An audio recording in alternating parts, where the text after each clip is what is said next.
We'll share funny stories, heartwarming stories, and stories that will make you think. From stories about love, travel, and adventure to stories about life, family, success, and secrets, you'll find it all here. So join us and get ready for some incredible stories on Internet Recap's weekly compilation.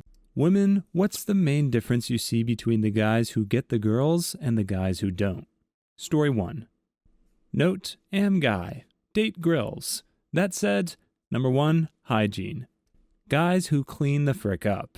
We're not even talking about being clean-shaven and having a decent haircut here, just people who shower daily and generally use soap and shampoo instead of just letting it all hang out and relying on body spray and deodorant to stay fresh. Number 2, confidence. It's a stupid double standard, but it's one many women and many men are not interested in letting go of. Guys are expected to get the girl. Girls who don't put themselves out there are defended for it. Guys who don't are considered losers, betas, gammas, epsilons, deltas, and whatever else the hip young folks call guys who are more inward-oriented. Number 3, guys who are put together versus those who are not. For example, is the interior of your car clean? Do you dress like you dress yourself or your mom? Are your clothes clean? When I step into your house, is it clean and orderly, or is it a complete mess? Do you cook, or does everything come out of a box? No one's saying you need to make a crown rack of lamb, but for the love of God, know how to make fried egg drunchies. Number 4, guys who are worldly versus those who are the one-trick pony. Following the previous point, when I step into your living space, am I going to be treated to a room that is full of World of Warcraft stuff and absolutely nothing else? Like, for me, that'd be a home run, because while I'm usually quiet and reserved, I will never, ever shut up if you get onto the subject of World of Warcraft. But if not, and if it's clear World of Warcraft is a huge passion for you, there's no room in there for a relationship. If she doesn't like it, that will be a boat anchor your relationship never escapes, because there's only so much negotiating around it you can do before you concede that she's not going to be interested in someone with such a burdensome hobby. Number 5, aspirations and goals. While there are literally women out there who will live vicariously through the accomplishments of their husbands and claim partial responsibility, not unfounded either, for helping them reach it, there's far fewer who will stick around with a guy whose goal in life is to go from being the night shift stock clerk at the grocery store to being the night shift supervisor, asterisk. That guy who will legit be okay working the same retail job he had 10 years ago in another 10 years is going to find himself struggling, because at the end of the day, women are not interested in entering any sort of long-term relationship with a guy who's financially dangerous. You might be able to live, barely, on wages hanging around the minimum wage, but that ain't retiring money. The grills you date have some serious expectations. Story 2. Looking after oneself. This amounts to basic hygiene, clean clothing, and simple maintenance, such as brushing one's hair, or if you have facial hair, keeping it trimmed and tidy. Perfection isn't the key, just look like you did a bit more than roll out of bed. Being realistic in your expectations of who you're actually attractive to. If you're unemployed and spend all your time playing video games, you're not likely to be attractive to someone that has ambitious career goals. If you are an overweight couch potato, chances are that you are not going to be a great prospect to someone that loves to exercise and or does a lot of activities outdoors. Gender role expectations. This one tends to be more subtle, as some guys don't realize that they have these internalized expectations, but keep in mind that you are both equals. Women do not have patience for a guy that expects his girlfriend/wife to be his maid or his mother, i.e. cook, clean, do laundry, do all the bills, or remind him about basic things like eat your veggies or see a doctor. Addendum, there's a difference between choosing to do these things and avoiding doing them because it's someone so-and-so's job. Women tend to prefer a guy that is secure in his masculinity and comfortable splitting chores. It's not emasculating to do laundry or help with dinner, nor for her to do more of the work outside if you're not really into yard work. Arrogance. It's one thing to be confident, but cockiness tends to drive women away. Men that think they're God's gift to women or view them as conquests are usually looked down on. Nice guys, trademark. Going on about the friend zone or a girl leading you on because she was nice to you is a surefire way to ensure nobody wants to be with you. Guys that have this view that we owe men sensual favors simply by virtue of a guy being nice are a huge turnoff. Women are allowed to turn down a date simply because they're not interested. They don't owe anyone a chance. I'm a nice person. Nice is boring. What else do you have to offer? Shared hobbies, passion for a sport, artistic expression, etc. Also, for what it's worth, all of these tips apply to women as well. Or to anyone with respect to their preferred gender. Don't be a dong. Don't be lazy. And be realistic in what you bring to the table. You are not owed love or sensual favors from anyone. The nice guy part is spot on. I've been friends with guys and had zero idea he had any romantic feelings, and then be ripped apart because I friend-zoned him. I'm the girl who pays her own way, so it's not like I'm letting a guy take me to fancy dinners and acting like I didn't know he liked me. We're talking about wings and beers while watching the game. Story 3. I've seen guy friends lock in and pursue ladies that were either uninterested or unachievable for really long periods of time. Like, I don't know, there's this narrative about the friend zone, but it's not that the lady friend zoned them. It's literally that guy is literally orbiting themselves around. Like, she's clearly not interested and already said no, so he's basically a butthole who's making her more and more uncomfortable around him over time. And the victim complex their guy has about it is just the weirdest thing. So one thing any guy can do is to spend less time pursuing individuals who aren't interested. I've hung out with guys I would have slept with / boyfriended right then and there if they weren't swooning over someone who wasn't going to reciprocate. Other advice, use Tinder / OkCupid. I can't emphasize this enough. You don't go door to door handing your resumes in person anymore. It's weird. Same with dating. Don't holler at me in the streets. Find me online. Also the same with finding a job. Networking is important. Networking is about finding real relationships, friends, coworkers, not dates. But like jobs, your network can sometimes get you a better job or date than the dating app. If you're not getting enough dates, you can't afford to try only one app or not networking. Also, networking doesn't mean harassing people for dates. It means forming natural relationships that can become dates or become, hey, my friend is single. You'd be surprised at how many people complain about being single, but put zero effort into making connections possible, before the chance of ruining them, of course. Don't be afraid of rejection. Rejection is awesome. It's a chance to move on to someone new. Also, don't be a creeper. Don't be afraid to be single. Don't have stupid perspectives on women. If it's a role play fetish, that's one thing, but if you genuinely believe women should be property or something stupid like that, then stay single forever. Anti-social justice warrior YouTubers can distort your idea of what positive male masculinity and positive feminism is supposed to be about by parading endlessly fringe people. Overindulging in their vernacular can be a more modern version of the "go make me a sandwich" type sexism, only this time it's just sexism under the guise of fake intellectualism. You will not appear smart to a woman. The red pill isn't flawless dating advice, but it is very good birth control. Story 4. These observations are for both men and women. I've seen the following in both who are unsuccessful. I use the general you here. Just not putting yourself in a position to meet anyone. I'm super introverted, so I get it, but if your whole life is sleep, work, gym, TV, sleep, you're not going to get anywhere. Not taking care of yourself. Bad hygiene, sloppy appearance, etc. Wanting qualities in a partner that you yourself cannot match. Like wanting an ambitious doctor when you're lazy and underemployed. Wanting an attractive, fit person when you are obese. Being desperate. Every date you do get, you pin all your hopes and dreams upon them. You stifle down your personality in an attempt to get a significant other. You become clingy and or move too fast, scaring them away. Sort of like above, having one-itis.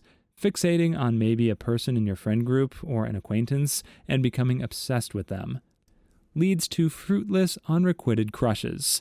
I suspect people who do this a lot are scared of intimacy and use their crushes as a way to avoid real relationships. Anger or entitlement issues.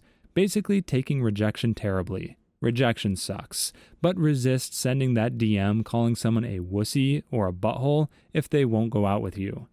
You're only confirming their decision to reject you as the correct one. Becoming angry at your preferred gender and painting them all with the same brush, after a run of bad luck, it's easy to be like, men are freaking pigs, or women are shallow witches. But this bitterness is unfair and holding you back.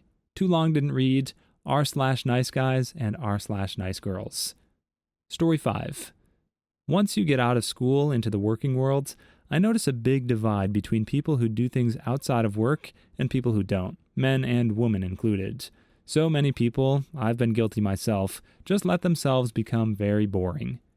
People who find someone, find them doing an activity, hobby, whatever. You have to put yourself in a position to meet a like-minded person, which means if all you do is go to work, go to the gym, and not talk to anyone, and play men's beer league sports, you are not going to meet many eligible women. Also, let your freak flag fly. If you love gaming or Game of Thrones or sock puppets, don't hide it when looking for a partner. Trying to be cool or normal comes off boring. Look for events where you'll meet other people who love the same thing. And online dating is a great way to meet people. So many people still think it's for losers. Nope, being single when you want to have someone and doing nothing about it because you're too cool is for losers.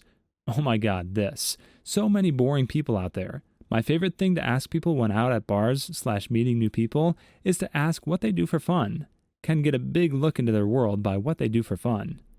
Story 6. I'm the master at bad analogies, so I shall share a relevant one here. We all have a cup that measures how interesting, as in how interested others are into dating oneself, we are. We just have to fill it up to improve our chances. Some things add to it, like good hygiene or confidence, and some things subtract, like bad hygiene or insecurity. Even if you're not perfect, fill your cup with good traits to make up for your bad ones. The rest of this thread covered what traits are good and bad for the most part. You still need to come out positive and have a cup filled with something. What traits that cup contains attracts the type of people who value those traits over others. So don't feel too envious of buttholes who get a girl who values physical attractiveness over basic human politeness, because that probably isn't the type of relationship you're looking for. Also, your cup may be filled to the mother-freaking brim, but sometimes that's just not what some women are looking for. Your cup of interests just ain't interesting to them. Women aren't one entity. It's a group of individuals comprising about half the world's population, so there isn't a be-all, end-all trait. Just fill the dang cup with the good crap to make up for the crappy crap. Story 7. Men who attract women tend to be, number 1, fun. Number 2, decently polite. Number 3, good hygiene. Men who don't tend to be, number 1, rude. Number 2, imposing. Number 3, questionable hygiene or worse. Ultimately, look like a fundamentally good mating prospect. You could objectively be the best-looking man in the world, but if your stench precedes you, no one will want to touch you. You could be the wealthy millionaire next door, but if you're explicitly rude and demeaning, no one is going to want to flirt with you. If you have no personality or willingness to explore new stuff, it is unlikely someone will want to spend time with you. When I say mating, I mean not just the act, but a potential long-term mate at a primal level. It means look reasonably healthy, appear non-threatening, and kind. It doesn't mean men need to scream that they are looking for wives. It doesn't mean women are seeking alimony and child support. It means that you are worth the time investment. If the return on investment is positive, that is all that matters. That may be 1 night, 1 month, 1 year, or 1 lifetime. Story 8. They don't change their personality every time they're interested in someone. I've seen this countless times. A guy tries too hard to get a lady interested in him by changing how he acts, talks, and interests to bait her in. If it doesn't work, they get upset. Just be a decent being and true to your good personality. Be confident in what you enjoy. Maybe you enjoy Magic the Gathering and vlog about it, and she doesn't know what that is and thinks it's stupid. Who cares? Don't act like you think it's stupid because she does. You guys might vibe on something else. Also, men who work hard on bettering themselves, maybe emotionally or mentally, economically, etc. No, you don't have to be rich or work 80+ hours a week. But if you're actually trying in life and are proud of yourself, instead of complaining while sitting on the couch all day, You're golden in life, and some lady is going to see that and admire you for it. And if she's the right one, she'll support you and work hard right next to you. Story 9. Haven't seen it yet, so only talking to women when they have romantic intentions/goals already set. I see a bunch of dudes fail because they only talk to a select few girls with a specific end goal in mind. So often they fail to learn anything about the person and focus on selling themselves and jumping straight into bed. Just relax. If you talk to 10 girls like normal human beings, you might find a spark with one of them. But if you limit yourself to the few girls you imagined a spark with, you'll be much less successful. I know people who pretty much met people through other friends. If you have a healthy mix of male and female friends, you're more likely to meet someone that way. It is a worry for women to end up with an abusive person, so having a good attitude around other women is a good safety sign. Any date who gets jealous of your friends who are women isn't worth dating either. Story 10. Bit late, but my take is people who have no self-awareness or self-analysis. They don't understand themselves or their motives, and so have no idea if they're moving in a healthy direction or not in any relationship they're in. Maybe they have unhealthy habits, or they have a crappy, obnoxious friend group, or are a functional alcoholic. I don't know.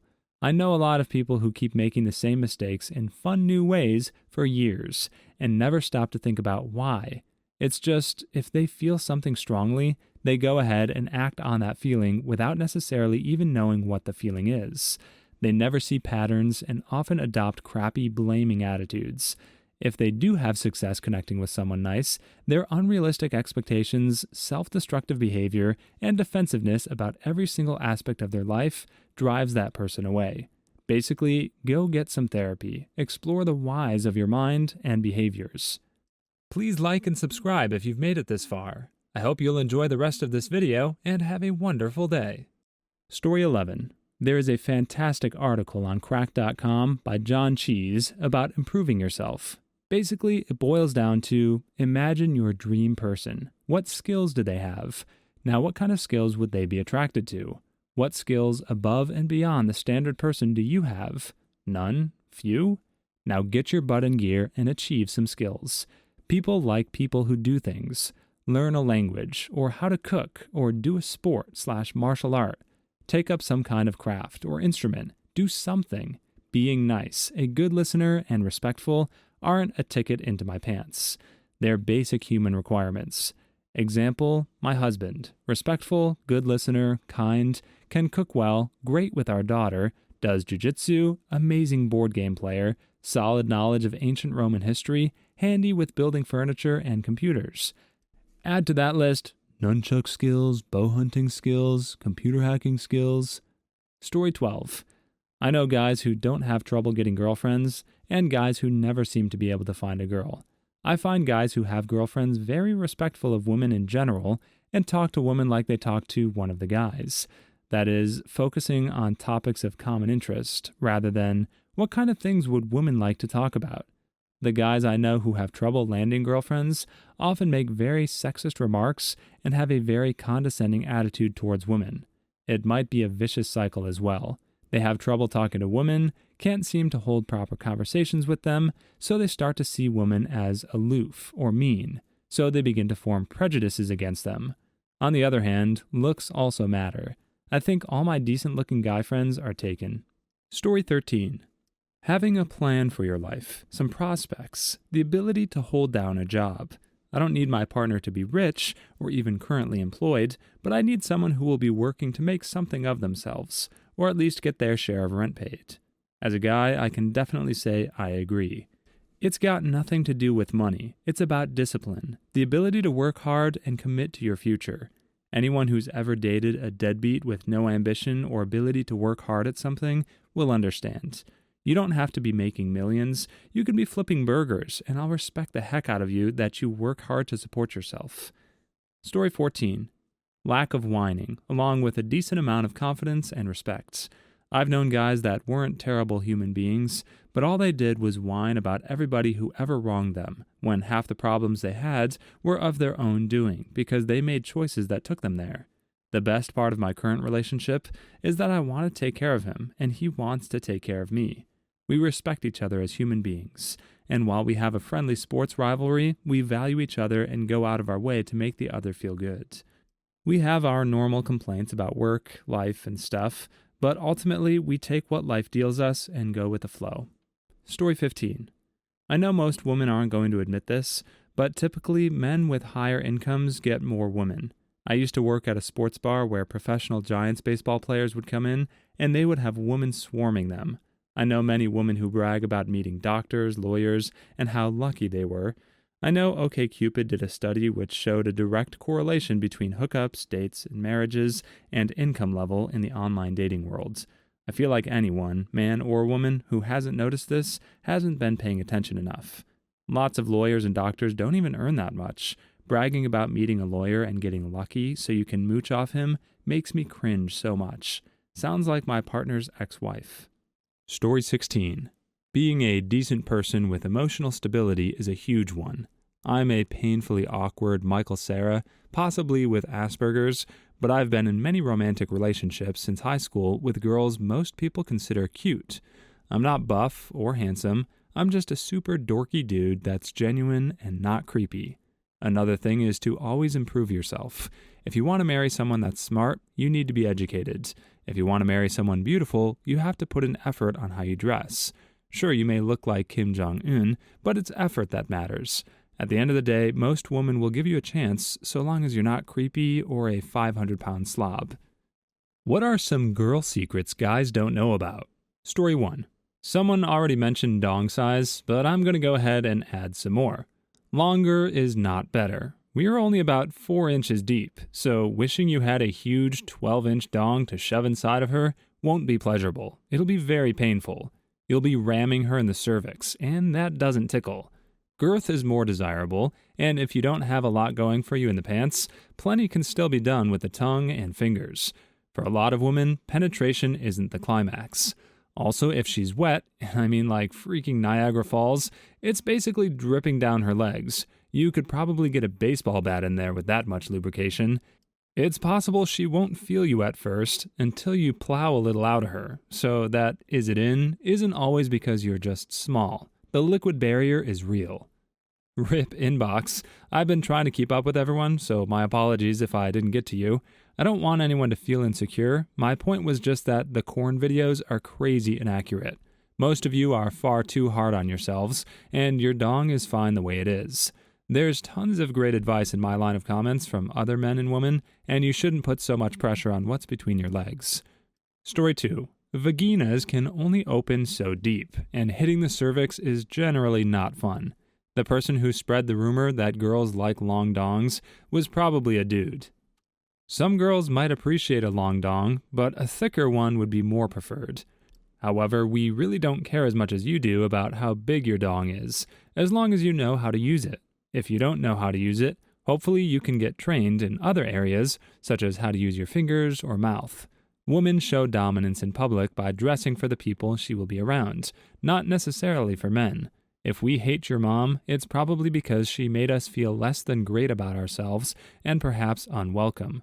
So we will definitely feel the need to dress for every occasion and be a little on the defensive every time we are around her. If we love her, it's because she's made us feel more than loved and welcome, and we feel more relaxed around her like we would our own mother. If a girl tells you straight up no, she's not playing hard to get, and if she is, she's probably a little crazy. Proceed at your own risk. Story 3. Based on other things from here, and from the guy's secret one, sometimes girls go to the bathroom with the intention to poop, but a lot of the times it's you go to pee and had no idea you also had to poop until you start peeing. If you're giving oral, not using your hands, ignoring the bean altogether, and basically penetrating her with your tongue, you're most likely going to get a faked origami, or at least faked moans. Girls hate periods and find them gross too, but we deal with them anyways.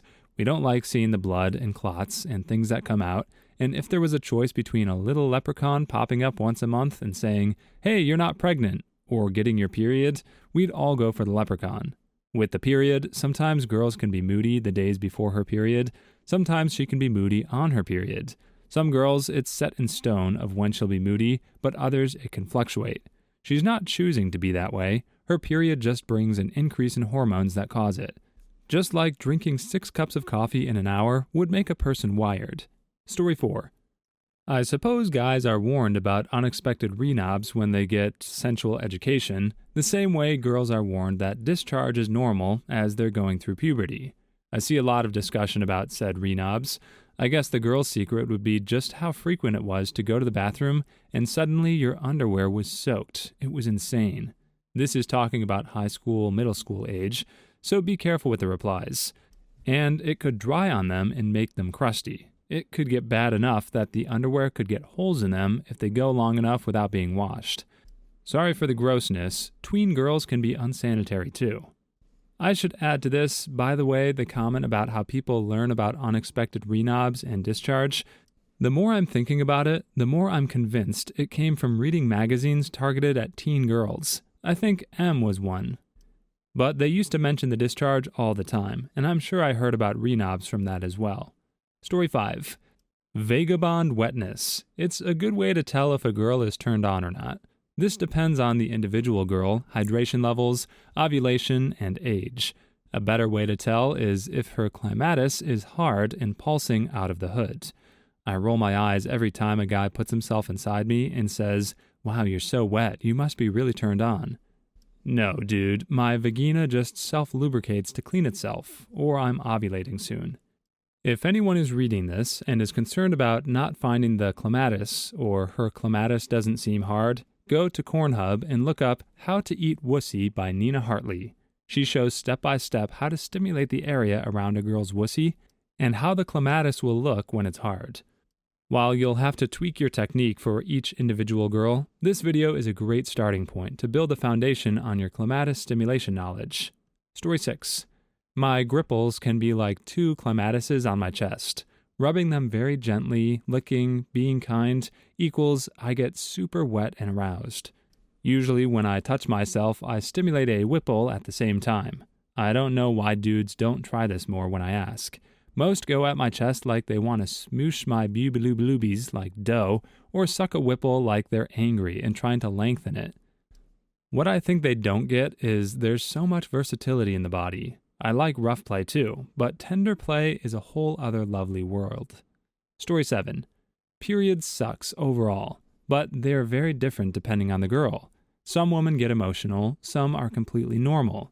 Some periods last for 8 days, some last for 3 days. Some girls are in extreme pain, some just have mild discomfort. Some flows are very heavy, some are very light. AKA, I'm on my period, can mean anything from, sorry, I'm completely incapacitated, or I'm just feeling a little worse than usual. Story 8. Every so often, something itches. Is it a yeast infection? Is it a bacterial infection? Is your pubic hair growing back in? Is it dry? Is it irritation? Did something get stuck in your underwear? The answer is that 99% of the time, everything is fine, but you're still going to worry and squirm uncomfortably trying to get it to stop. And also, yeast infections in general, much more common than one would think, and absolutely goddamn ruthless. Please like and subscribe if you've made it this far. I hope you'll enjoy the rest of this video and have a wonderful day. Story 9. Girth versus length. I feel like guys always base each other off their length. I've had a 9-inch skinny dong, which wasn't great. I've had a 5-inch length thick dong, and it was a ride. Edit. Obviously, hashtag not all women prefer the same thing. Some women want smaller dongs. Some women want monster dongs. I'm just saying guys have this weird dong measuring competition, and half the time they get it wrong with only focusing on length.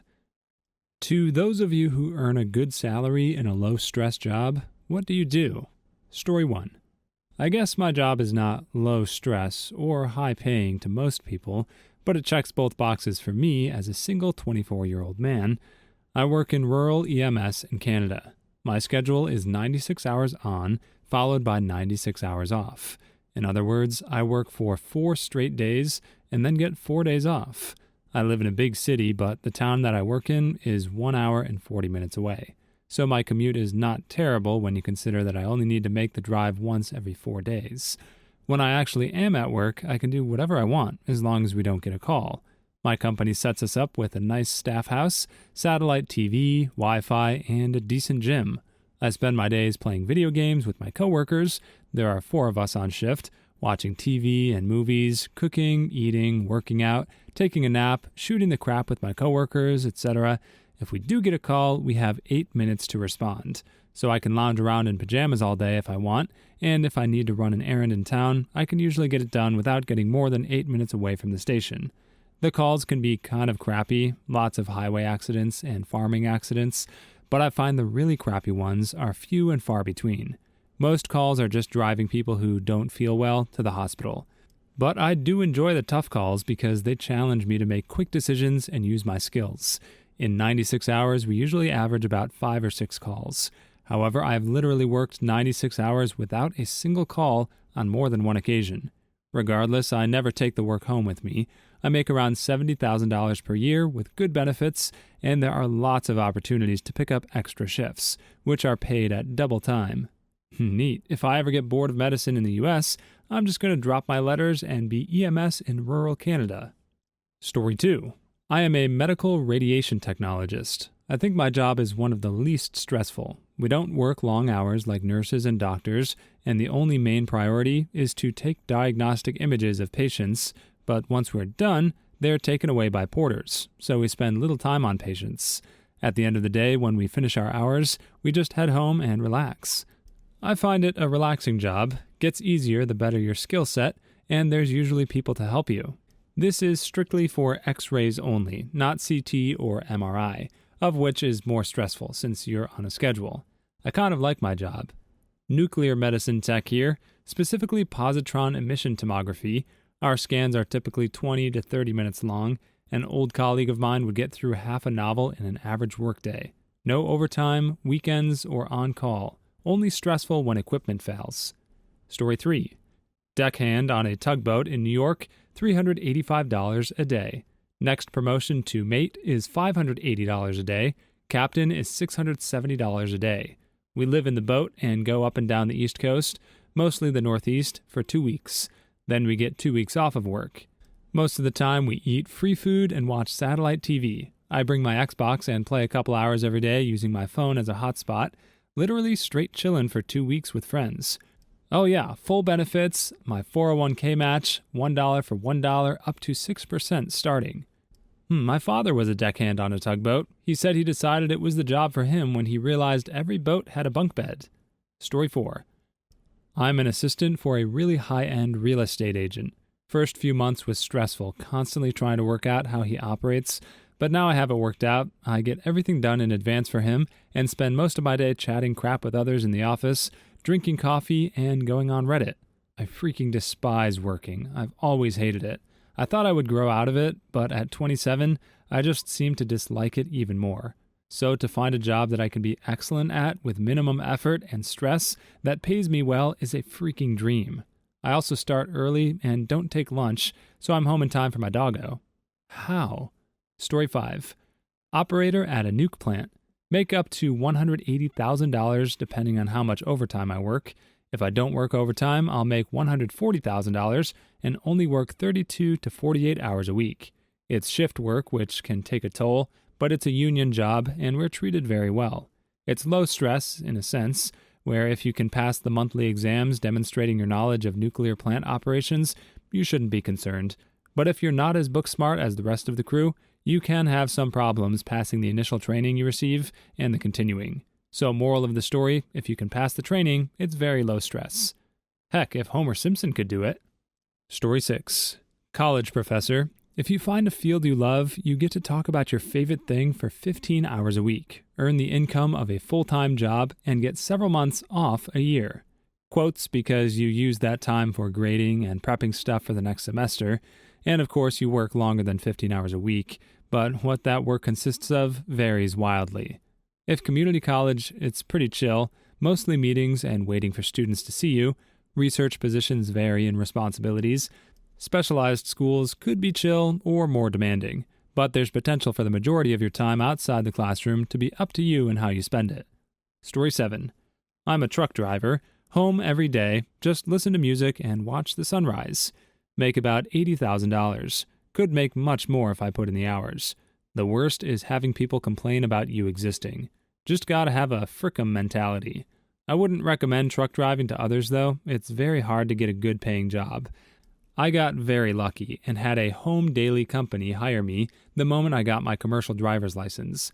Long-haul drivers actually make less than home daily drivers, which nobody seems to understand. Story 8. Friend of mine makes $45,000 a year in marketing. His entire job is making a newspaper, TV, internet ad saying, "Who would like to try a new product?" Sitting on his butt for several days, waiting. Then when people respond, he sorts them by if they qualify or not. Guys can't test women's deodorant, etc. That is the end of his job. Everything else is done by another group. He has hours of paid free time he uses to code and do side projects. He went to school for 8 years for math to get this job. Story 9. Quality assurance/quality control on electrical and mechanical projects. It is simple. Read the original proposal and the 100% specifications, and don't let the subcontractors waver from them. Keep the customer happy by showing them you are all about giving them what they paid for. It has its moments where it can get pretty hectic, but 90% of the time it is laid back and stress-free. I am noticing QA seems to be one of the main jobs on this post. Please like and subscribe if you've made it this far. I hope you'll enjoy the rest of this video and have a wonderful day. Story 10. Summer job? I was a tree planter all through 9 years of school. After a few summers' experience, I was making about $16,000 and spending almost nothing in 2 months. If you can handle the weather and have the right attitude, it was no stress at all. Wake up, eat, put trees in the ground, eat, sleep, repeat. Now that I have a master's and 15 years experience in my real job, I still don't make quite as much as I did back then. Story 11. On-site, on-call technicians, 95% of the time, nothing is going on. When something breaks, it's usually back online in about 20 minutes. Maybe 5 days a year you need to work on something all shifts. Rest of the time, you monitor the system and find other things to do, like learning how to code and automate the boring part of the job. Story 12. Just here to say I love these threads. It's always soothing to know I have options in the future if the need be. On the other hand, reading all of these easy, well-paying jobs makes me feel even more worthless than I do already, because I feel as though I can't even do the simplest ones without issues. Story 13. Oh, all of these are the complete opposite of my job. High stress and low wage. Stay in school, kids. Or don't. Leave the city and find a nice government job in a small town where your house payment is $400 a month and you live like a king off $50,000 a year. What is the dumbest or most clueless customer you have ever dealt with? Story 1. I work in the print center at Staples. Some older lady brought in her laptop and asked if I could print an email off for her. She booted it up and proceeded to get angry because her internet wasn't working. I explained that she would need to connect to our store Wi-Fi to work. No, that was unacceptable and made no sense. She didn't have to do that at home, and started yelling at me that I did something to her computer to delete her internet. I hadn't even touched her computer at this point. She pushes her laptop toward me and says, "Fine, you do it then." I connected her to our Wi-Fi. Oh God, her computer was a mess. Her desktop was completely covered in icons, and gave it back to her so she could get into her email. "See, this is my internet, I told you." She half mumbles this in irritation. Now she doesn't know where her email is. Usually it's automatically on there. I ask her what email she uses, Gmail, Yahoo, Hotmail. She looks at me like I'm stupid. What does that matter? At this point, I'm getting ticked off. I have several other customers waiting on me. I messed around on her bookmarks, hoping that it was there somewhere. Thank God it was. I connected her to the Comcast email site. She doesn't know her freaking password. After a few botched password guesses, she decides to call her son to ask him. I help the other customers while she does this. I come back and she gives me the correct password. I got her email. She doesn't remember which email it was. I'm going one by one in her inbox. Nope. She then tells me it was from a few months ago. Are you kidding me? I had to sift through 3 months of spam to find it. It was an expired spa coupon. I pointed out that it was expired, and she waved it off and told me to print it out. I explained that I would need to transfer it to a flash drive to print off from our computer. She tells me that it should print off from her computer. That's what it does at home. I have a headache at this point. Then the Windows Update thing pops up. I ignore it while I'm trying to transfer the file over. "What are you doing? You can't ignore that." She pulls the laptop toward her and presses update, which requires it to shut down. No, she didn't postpone it for 4 hours. She does it for right now. I am ticked off at this point. The computer turns off and she turns it back on and lets the 100 plus updates proceed. She's there for at least another hour letting it update before giving up and leaving. She didn't even get her freaking coupon. Too long didn't read. Old people really do suck with computers. Story 2. I once had a customer service rep call me to the front of the store because a couple were screaming at her, saying that I sold them the wrong game for their console. I went up to the front and they shifted their screaming back and forth between the two of us, but it was mainly directed at me because I was apparently a greedy salesperson who purposefully sold them a game that was incompatible with the Nintendo DS, that I had also sold them, just so I could roll around in my filthy lucre while cackling away at their misfortune. Anyway, in between the yelling, I managed to glean from them that their issue was that the game cartridge wouldn't actually fit into the console. So I picked up the game cartridge and slid it into the machine with no problems. They both shut up and stared at it for a second. The wife began to yell at me again, something about tricking them and making them look bad, while the husband shushed her and apologized. He explained that they had gone home and handed the whole lot to their 4-year-old to figure out, but the 4-year-old kept trying to put the cartridge in backwards. Apparently, it never occurred to them to look into the matter themselves, as their toddler had things well in hand, and the obvious conclusion was that I had sold them the wrong thing, on purpose. Story 3. One time after ringing up a customer, I told him his total. He said, "Okay," and just sat there, expecting me to do something else. I waited a few seconds and said the total again and asked if it was going to be cash or credit. He looked at me like I had 2 heads. I waited again and said, "Are you going to pay for all of this, or were you just wondering how much it costs? Happens a lot more than you think." He gets all huffed up and says in a loud voice, "I was waiting for you to tell me the total." I was stunned and really was at a loss for words. Another customer behind him apparently got fed up and told him, "She's told you 3 darn times." He paid and booked it. As a former cashier myself, I really appreciate customers that call out the other customers for being stupid, because we were not allowed to. Story 4. This happened just the other day. 2 middle-aged women come up to my counter and order their drinks. After ringing them up, I tell them their total, and they tell me that they're going to wait for their friend to pay. Perfectly fine. I tell them their drinks will be waiting for them when they're ready. I finish making their order pretty quick and place their drinks by the register. 5 minutes pass, and they come up asking if their drinks are done yet. I said yes, just been waiting for them to pay, and they proceeded to flip out, saying how they were just planning on coming back and paying with their friends. So essentially, they wanted me to give them free drinks and trust that they'd come back to pay. I don't think so, crazy eye patch lady and co. I do not think so. Story 5. Well, it looks like I found the thread I'm going to be checking all day at work. In high school, I worked in a pizza place. An elderly woman called in one day and said that her grandkids were coming for the weekend, and their mother had suggested pizza for dinner. She called us up and asked, "What exactly is pizza?"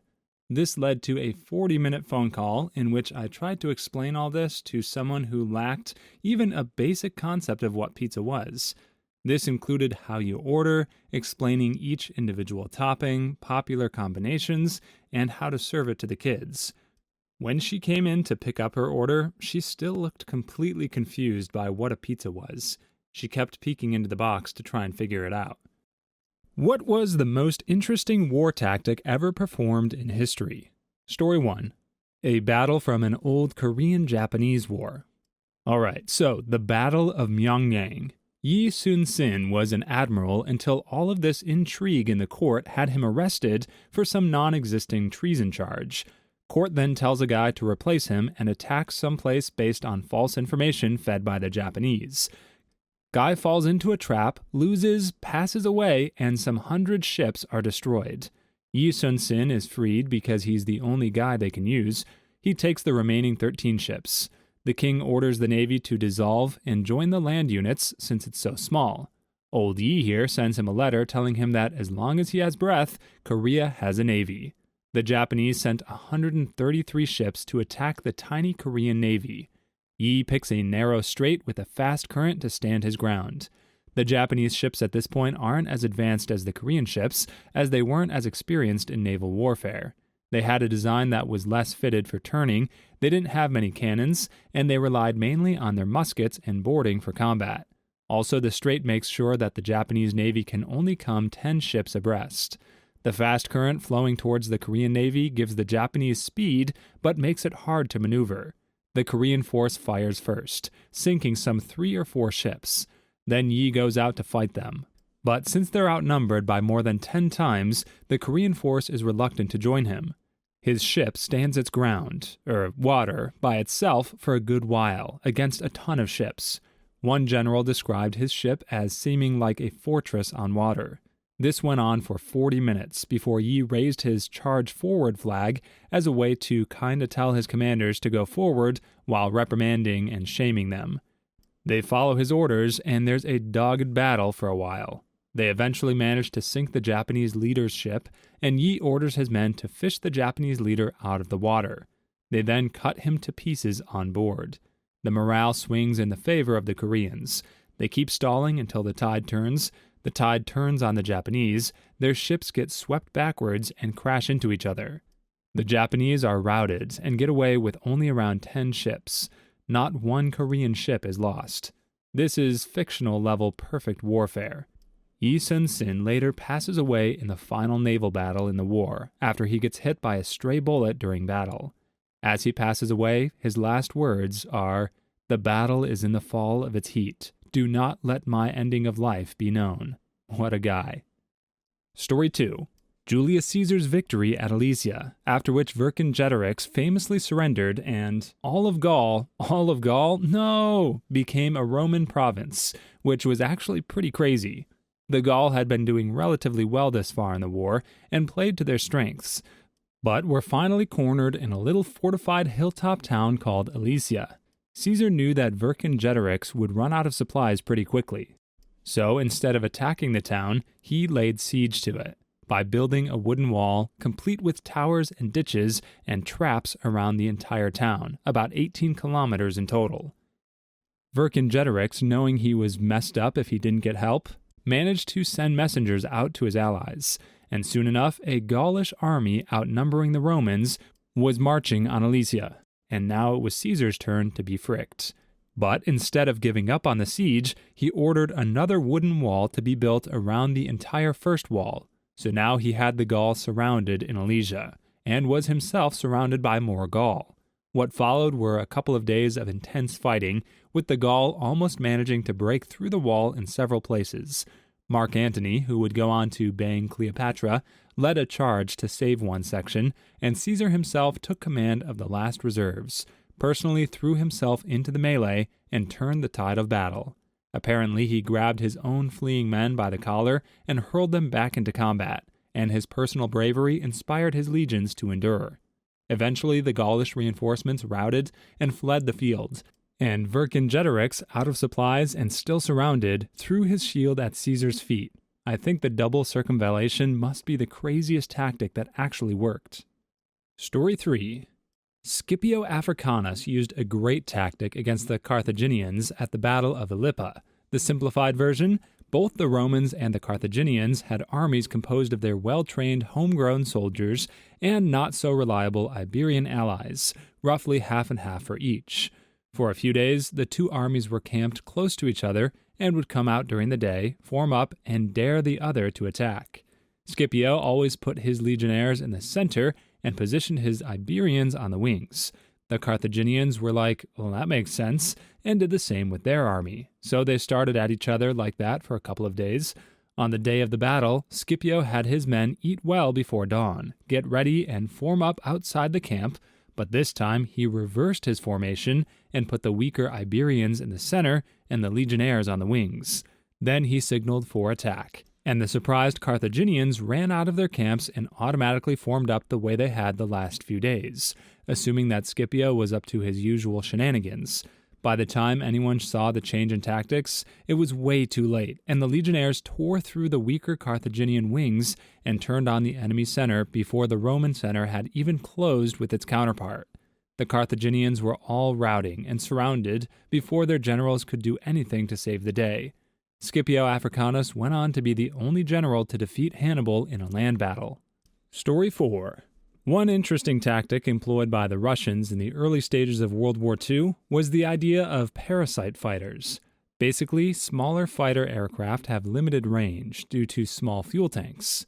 Solution: have a bigger aircraft carry them there. The Zvino SPB was a TB-3 heavy bomber modified to carry 2116 light fighter aircraft, arming both fighters with two 250-kilogram bombs and having them dive bomb enemy bridges and factories. This had many advantages, such as allowing the fighters to carry a heavier load than they could take off under normal conditions, allowed the fighters to go farther than they could under normal circumstances. The fighter aircraft could be refueled mid-air and could dock back on the mothership once detached. It was used to a degree of success in World War II in this configuration, bombing out Romanian oil fields with concentrated dive bomber strikes. However, that wasn't all the TB-3 could carry. There were many configurations for the mothership, such as the Aviamatka or airborne mothership. 21 16 fighters under the wings, 21 5 fighters on top of the wings, one IZ fighter under the aircraft, attached after taking off. However, despite numerous highly successful raids, there were clear flaws in the design. The TB-3 couldn't carry more modern fighter aircraft like the Yak-1 or Lag-3, and the I-16 was starting to show its age against the new German Bf-109 fighters, and the TB-3 itself proved unreliable and vulnerable to attack. Raids using Zvino SPB carriers ended in 1942 due to high vulnerability of the obsolete TB-3s and I-16s against more advanced German fighters. Please like and subscribe if you've made it this far. I hope you'll enjoy the rest of this video and have a wonderful day. Story 5. In feudal Japan, an army of samurai once laid siege to a ninja fortress for several months. Sieges take as long as poop because, unlike in movies, it usually boils down to the attackers camping outside of the castle until the people inside starve to death. However, the ninjas actually snuck out of their fortress early on in the siege. A small number of them stayed behind, loaded with a ton of provisions that would last a while, and made it look like the fortress was full of activity. The main group of ninjas, hiding in the forests nearby, began picking apart the samurai war camp over the course of months. They snuck in and poisoned communal water and food. They set fire to clusters of tents during a dry summer. They broke the small dam and storage built to hold the army's crap in the latrine system. They placed dead animal carcasses in key points to spread rats and plague. This went on for months. The samurai army rotting away from the inside, camped outside of a virtually empty castle. Story 6. While perhaps not as exciting, the Mongols were fascinating because, for all their reputation for barbarism, they were one of the most successful peoples at the use of diplomacy in history. Time and time again, from the Song dynasty to the Cumans to the Russian princes, the Mongols were masters at finding political weak points in alliances and coalitions and exploiting them to rip them apart and then pick off the remains piece by piece. Another interesting warfare tactic was, unlike many armies of the day, avoiding ending the lives of civilians in the countryside and allowing them to, instead, stream toward the capital cities of their enemies as refugees. The refugees would sow panic in the populations of the cities and further strain resources, making taking the cities a much easier task. Honestly, you could put down pretty much everything the Mongol armies ever did here. Story 7. In New Guinea, the Australian commander at Gona, I believe it was decided when attacking a Japanese fortified position to tell the troops that the artillery would cease 1 minute earlier than he actually planned it. This would be so his troops would reach the Japanese defensive position with 1 minute left in the artillery barrage. His reasoning was that the friendly artillery would cause fewer casualties among his forces than the Japanese would if given a chance to get back in position. One of the officers actually leading the attack came to the same conclusion and had his men attack 1 minute earlier. It resulted in them attacking through their own artillery barrage for 2 minutes. It worked. The Japanese were slaughtered by the Australian infantry, who went in and bayoneted a frick ton of Japanese who had no idea what was going on. Story 8. The capture of the Dutch fleet at Den Helder might be one of the most ridiculous and effective attacks of all time. A large number of Dutch warships were docked at Den Helder during a particularly cold winter. Rather suddenly, the dock froze over, and the ships were trapped. A French cavalry regiment saw this and decided that they would charge the ships. They wrapped cloth around the hooves of the horses to soften their blow against the ice and charged the Dutch as they slept. They took every ship with no casualties. This is the only instance in history of a cavalry charge against a naval fleet. Story 9. This is a tactic the Gurkhas used in Afghanistan in the recent conflict there. If they were to attack a Taliban outpost, they'd sneak ahead and end the lives of the outer perimeter guards. Then they'd cut off the guards' heads and reattach them with sticks. When the guard change happened, the new guards would tap their friends on the shoulder and crap themselves as their friends' heads would fall off.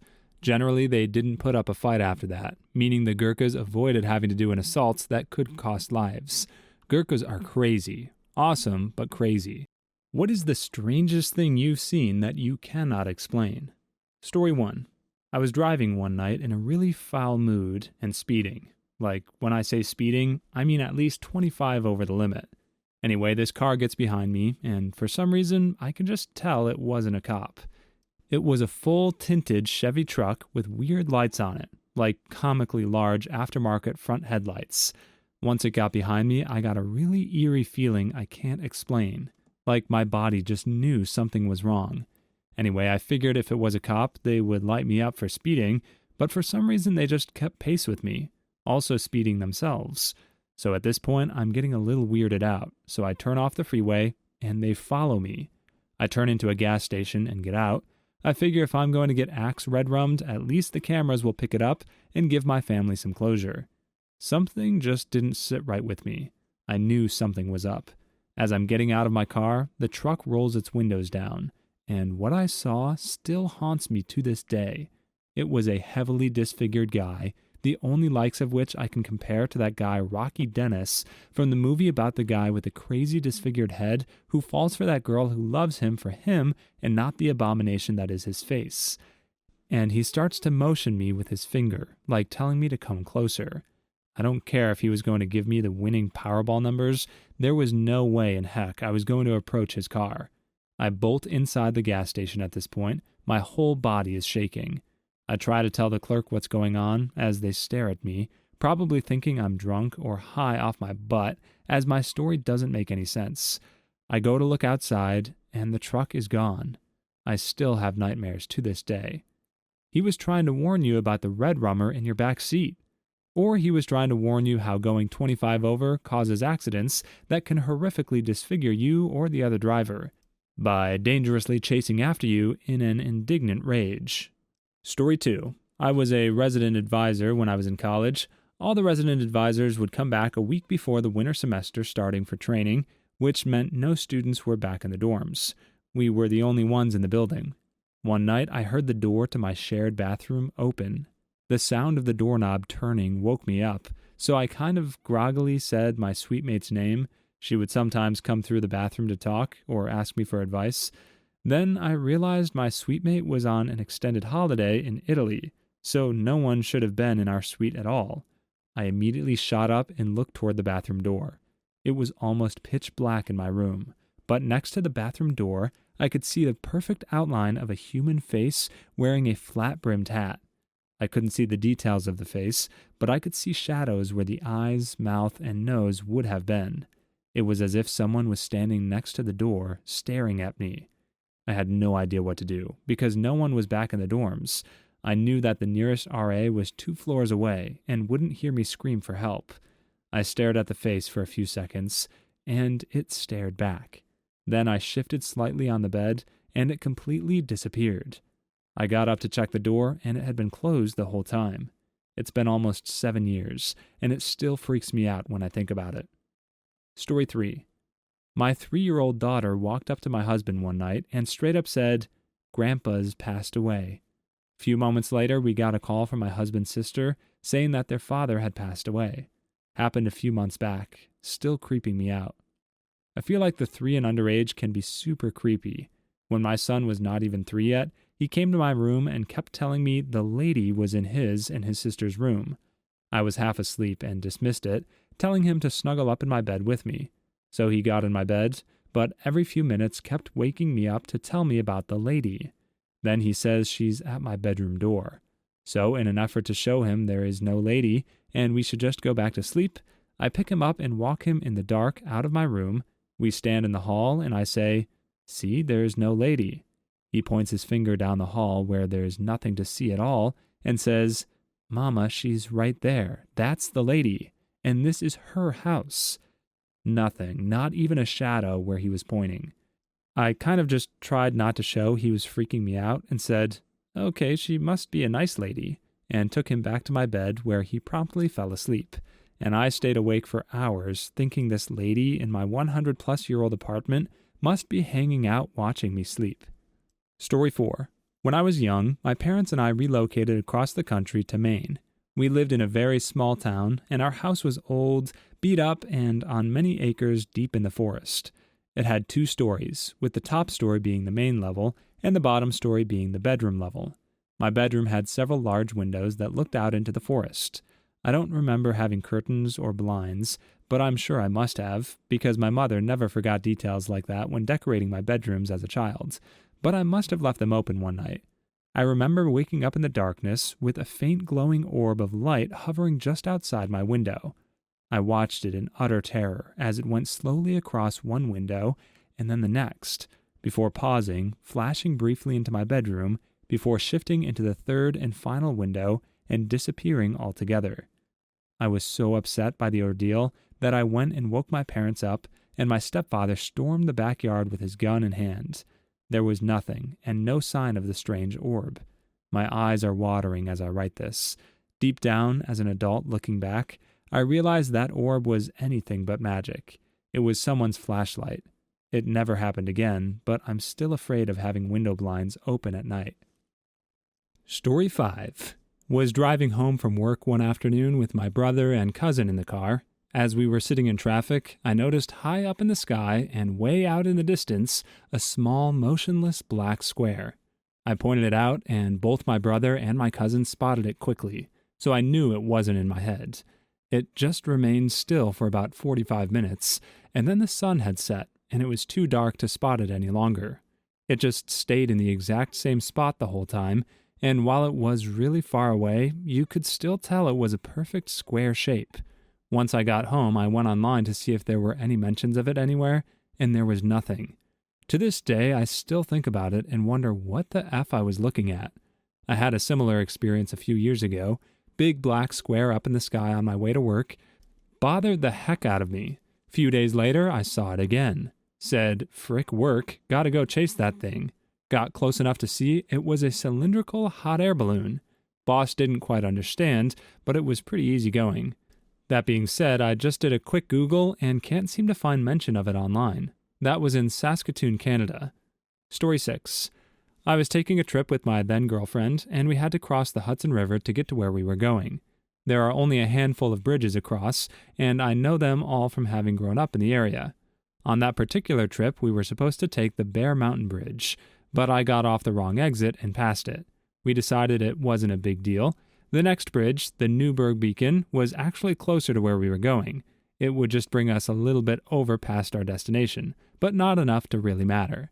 So we kept on driving, not really paying specific attention to where we were, since it was probably 20 or 30 minutes until we got there. Well, we never crossed the Newburgh Beacon that day. We also never crossed Bear Mountain, and we certainly didn't drive an extra half an hour to the mid-Hudson or turn around and go back to the tap. When we did take a minute to check where we were and how close the bridge was, we found we were already on the other side of the river. No bridge, we were just already there. So either there's a secret tunnel somewhere under the river, we had our memories erased, or we found some kind of spatial rift somewhere in the Hudson Valley. Story 7. I'll preface this by saying I don't really believe in the paranormal or superstitions, although I find these topics super interesting. But something really weird happened one night after leaving a movie theater with a friend that I've never been able to rationalize. We had just watched a horror movie as well, so we were definitely in that spooky mood. During our drive home out of the city, I lived in the country, we counted 3 cars pulled over in different areas on the road. As we get onto the highway, we count about 8 more in various locations, all at a decent distance apart, so it's not like they're yielding to an ambulance or something like that. We got about halfway to my house, and we ended up counting a total of 12 cars before my friend freaks out and begs me to take a back road. He was convinced it was a sign that we may get in a collision or a road accident of some kind. We were silent the rest of the ride home. I've brought it up to him once or twice since then, and he gets really defensive and shuts it down immediately. It really bothered him. It's definitely weird, and I can't explain it, but it makes for an interesting story. Story 8. Was sitting in my lounge room alone one night watching TV, heard clear as day someone coming up the stairs barefoot. I thought it was just a family member coming up the stairs, but then had the, oh frick, realization that I was home alone. For some reason, I just sat there looking at the doorway, waiting for whatever was coming up these stairs to walk through the door.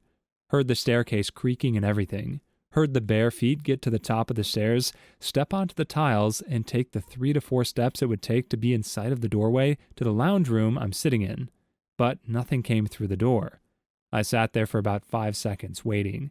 Said to myself out loud, F dealing with that right now, and kept watching TV. I've heard other things like glass moving and footsteps and all, but the second most notable thing I can't explain was me and my mom hearing something talk to our dog downstairs in a mumbled male voice we couldn't understand. If I heard that on my own, I'd have just thought it was my brain playing tricks, but my mom also heard it. Story 9. Years ago, when my wife was pregnant with our second child and about to give birth, my mom came to stay with us for a few days to help take care of our oldest child. One early evening, Mom asked for a pen, paper, and an envelope. When I gave them to her, she wrote on the paper, sealed it in the envelope, and gave it to me, saying, "Put this in your pocket and don't open it. You'll know when," she said. 30 minutes later, my wife announced it was time to go to the hospital. She was in labor. So we did, and about 9 hours later, our second daughter was born at 3:45 a.m. She weighed 8 pounds 11 ounces and was 20 inches long. This being pre-cell phone days, I called my mom from the hospital to tell her the news. She answered the phone and immediately said, "Before you say anything, open the envelope." I did. It said, "Girl, 3:45 a.m., 8 pounds 11 ounces, 20 inches. I kept that paper for years. When my mom passed away, I went to our document safe where we kept it, but it was gone. Story 10. I used to work nights. It was a fairly simple job, and I was pretty much alone in an abandoned building. I was basically security to prevent people from coming in and clearing people out if there were any. Occasionally, you'd get some teens hanging out, the odd homeless person, or some YouTubers filming, but nothing out of the ordinary. I understand that the night and your brain can play tricks on you in the dark and when you're tired, but I don't know how to explain what I saw, and I'm sure there's a logical explanation for it. I just went into a room. It was pretty much empty. I saw 3 shadows on the wall, but there was nothing to explain how the 3 human shadows were there. It was just really creepy, and I got really bad vibes. So I just went out and I saw a very tall, slim, not of this world figure on the other end of the hallway. So that was me, done. I know there's probably a reasonable explanation for it, but it was certainly unexplainable at the time. Please like and subscribe if you've made it this far. I hope you'll enjoy the rest of this video and have a wonderful day. Story 11. As a full-grown adult, I was telling my mother about this house I was in with a dream I had. It was brown, had 2 bedrooms, 2 floors, and L-shaped stairs. I went into full detail about this house from my dream. Anyway, apparently the house I described was the house I was born in. Not like born, I was born in a hospital, but the house my family lived in for 2 years prior to my birth. That we all moved out of when I was 7 or 8 months old. At first I thought maybe my brain got it from pictures I had seen, but honestly the level of detail wasn't shown in any pictures we had of me at such a young age. Mostly they were close-ups, so you couldn't really see the background much. Best guess to this day is my brain picked up really old and obscure memories. Other than that, I'm not sure how the F I knew anything about this house, let alone the layout, furniture, setup, etc. Story 12. I was having a sleepover at home with a friend from school We were watching a film and suddenly the weirdest thought came to me. Her dog had just passed. Obviously, I cannot just blurt that out, so I weirdly ask in the middle of the film, "Hey, by the way, how was your dog?" She was quite surprised, obviously. I had never met her dog, and she doesn't talk much about it. She just mentioned she had one. She answered that he's aging, but well. We moved on, but I couldn't shake a weird feeling. Anyway, she goes home the next day and calls me after a while. She asked, "Why did you ask about my dog yesterday? How did you know?" "He passed away last night, around the same time you asked about him." I was both shocked and unsurprised at the same time. I don't have an explanation. It seems like a weird coincidence since her dog was not something usually on my mind. It never happened to me again. Story 13. I was driving home from work on the back roads and was driving behind a car that was the same make, model, and year of my car, just a different color. Further down the road, we both get into the turn lane to turn left onto a long, straight road with open fields on either side. The car in front of me turns onto this road, and I wait for a car to pass and then turn as well. It takes less than 5 seconds. However, when I turned onto the road, the car that had been driving in front of me was nowhere to be seen. This road had no turnoffs, and it's long and straight, so you can see pretty far ahead of you. The car had just vanished, and I still think about it today. I have a dash cam now, but I wish I had one back then because I question what actually happened that day. Please leave your stories in the comments. I'd love to make a video of them in the future. Also, don't forget to like and subscribe.